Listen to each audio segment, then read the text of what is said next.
Cocoa खेलने के बाद अपने घर की तरफ जा रहा था। जाते जाते उसे शाम हो जाती है। थोड़ा थोड़ा अंधेरा छा रहा था। कोको उड़ता हुआ जा रहा था कि एक काले रंग का साया झाड़ियों से निकलकर आता है और कुकू को पकड़कर ले जाता है। रात हो गई है, ना जाने कुकू अभी तक घर क्यों नहीं आया। पहले तो कभी ऐसा नहीं हुआ।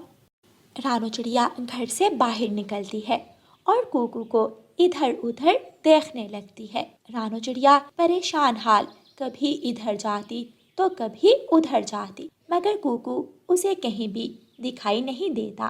कुकू, कुकू, कहाँ हो तुम? कुकू, तुम्हारी मम्मा तुम्हें ढूंढ रही है। कुकू बेटा, कहाँ हो तुम? रानो चिड़िया बेचैन इधर उधर घूम रही थी। कीकी और छोटे मिठू से पूछ कर आती हूँ, वो भी कुकू के साथ ही खेलने के लिए जाते हैं। रानो चिड़िया कबूतर के घर जाती है। कीकी बेटा, क्या कुकू आपके साथ था? जी रानो आंटी, हम तो शाम होते ही घर आ गए थे और कुकू भी घर के लिए निकल गया था। तो फिर कुकू कहाँ गया? वो तो घर आया ही नहीं। रानो बहन, परेशान ना हो, कुकू मिल जाएगा, हम मिलकर उसे ढूंढ लेंगे। सब पक्षी मिलकर कुकू को यहाँ वहाँ ढूंढते हैं, मगर कुकू कहीं भी दिखाई नहीं देता। आखिर थक हार कर सब अपने अपने घरों को चले जाते हैं। रानो चिड़िया अपने घर के बाहर बैठी अपने बेटे की राह देख रही थी। उसकी नजरें दूर तक अपने बेटे को देख रही थी। कुकू मेरे बच्चे, कहाँ रह गए हो तुम? घर आ जाओ, तुम्हारी मम्मा तुम्हें ढूंढ ढूंढ कर थक गई है। मेरी जान, कहाँ हो तुम? कुकू, कुकू मेरे बच्चे।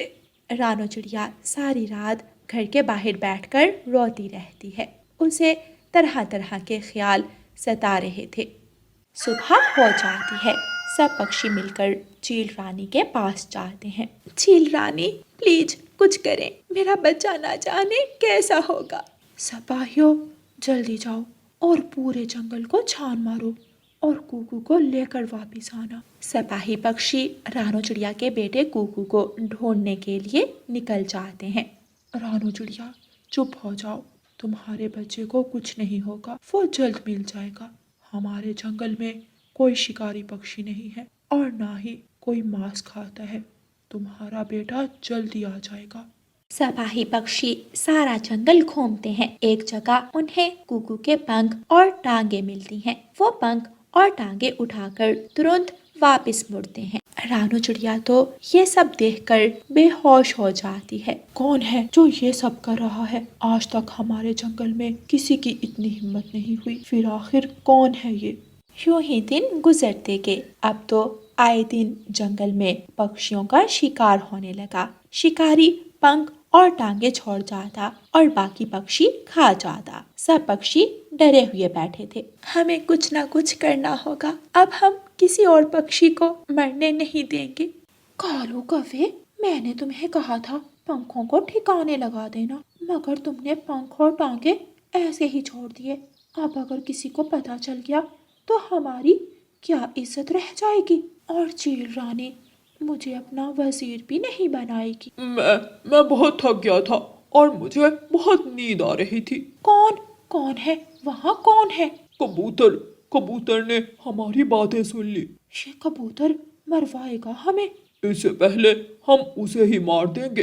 कबूतर वहाँ से जल्दी से उड़ता है, मगर चील और कौवा उसे घेर लेते हैं। चील कबूतर को भी मार डालती है। ठिकाने लगा दो इसे, अब मुझे भूख नहीं है। चील अपनी गुफा में चली जाती है। अगले दिन सब पक्षी कबूतर को मरा हुआ देखते हैं। कबूतर, कबूतर तो कल कौवे के पास गया था और उसके बाद, मतलब ये कौवा और नीलो चील, अब मुझे ही कुछ ना कुछ करना होगा। रानो चिड़िया सब पक्षियों और चील रानी को नीलो चील और कालू कौवे के बारे में बताती है। रानो, तुम गलत कह रही हो। नीलो चील ऐसा नहीं कर सकती, वो तो हमारी वजीर बनेगी। तुम कुछ सोच समझ कर बात करो। अच्छा, अगर ऐसा है तो आज आप सब मेरे साथ चलें। हम एक जगह छुप जाते हैं। आज मैं आपको कालू कौवे और नीलो चील की असलियत दिखाऊंगी। मुझे तो बहुत देर से उन दोनों पर शक है। जब ہم سب پکشی ایک جگہ ہوتے ہیں تو وہ دونوں کہیں نظر نہیں آتے۔ ٹھیک ہے چڑیا، تم جیسا کہتی ہو ہم ویسا ہی کریں گے، لیکن اگر تم غلط ہوئی تو تمہیں ساری عمر جیل میں چکی پیسنی پڑے گی۔ مجھے منظور ہے۔